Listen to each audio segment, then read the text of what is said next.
ഉൽപ്പത്തി 1-ാം 1 മുതൽ 2 വരെയുള്ള വാക്യങ്ങൾ. ആദിയിൽ ദൈവം ആകാശം ഭൂമിയും സൃഷ്ടിച്ചു. ഭൂമിയോ പാഴായും ശൂന്യമായും ഇരുന്നു. ആഴത്തിന്മീതെ ഇരുൾ ഉണ്ടായിരുന്നു. ദൈവത്തിൻ്റെ ആത്മാവ് വെള്ളത്തിന്മീതെ പരിവർത്തിച്ചു കൊണ്ടിരുന്നു. ആദിയിൽ ദൈവം ഹെവൻസ് ആൻഡ് എർത്ത്, അതായത് ഭൂമിയെയും ആകാശത്തെയും ദൈവം സൃഷ്ടിച്ചു. സോ ഇവിടെ ദൈവത്തിൻ്റെ ഒരു സൃഷ്ടിപ്പിനെ കുറിച്ച് പറഞ്ഞിരിക്കുകയാണ്.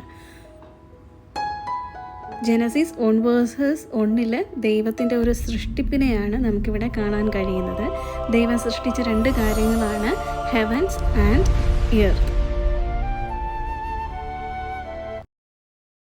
ദൈവം സൃഷ്ടിച്ച എർത്തിൻ്റെ അവസ്ഥ എന്തായിരുന്നു? അറ്റ് ഫസ്റ്റ് എർത്ത് ഫോംലെസ് ആയിരുന്നു. അതിനൊരു രൂപഗുണം പറയാനായിട്ടില്ലായിരുന്നു. എംപ്റ്റി ആയിരുന്നു. അതെന്ന് വെച്ച് കഴിഞ്ഞാൽ എർത്തിനകത്ത് ഒന്നും തന്നെ ഇല്ലായിരുന്നു. ഡാർക്ക്നെസ് ആയിരുന്നു.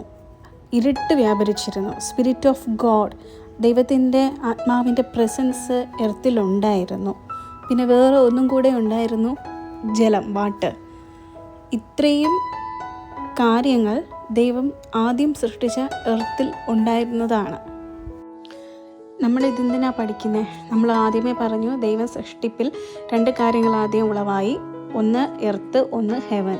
ഈ ഉണ്ടായ എർത്തിൻ്റെ പ്രത്യേകതകൾ പറഞ്ഞു. അത് ഫോംലെസ് ആയിരുന്നു, എംപ്റ്റി ആയിരുന്നു, ഡാർക്ക്നെസ് അതിലുണ്ടായിരുന്നു. ദൈവത്തിൻ്റെ ആത്മാവ് വെള്ളത്തിന് മീതെ പരിവർത്തിച്ചു കൊണ്ടിരുന്നു. അവിടെ വെള്ളത്തിൻ്റെ പ്രസൻസ് ഉണ്ടായിരുന്നു.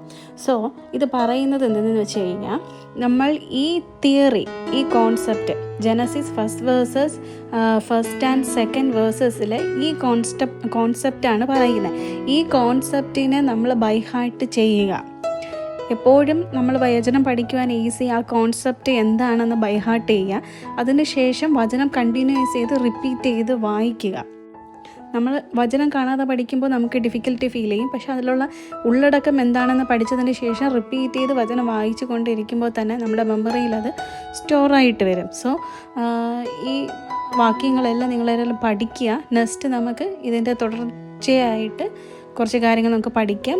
നമുക്ക് നാളെ കാണാം. എല്ലാവരെയും ദൈവം അനുഗ്രഹിക്കട്ടെ. ആമേൻ.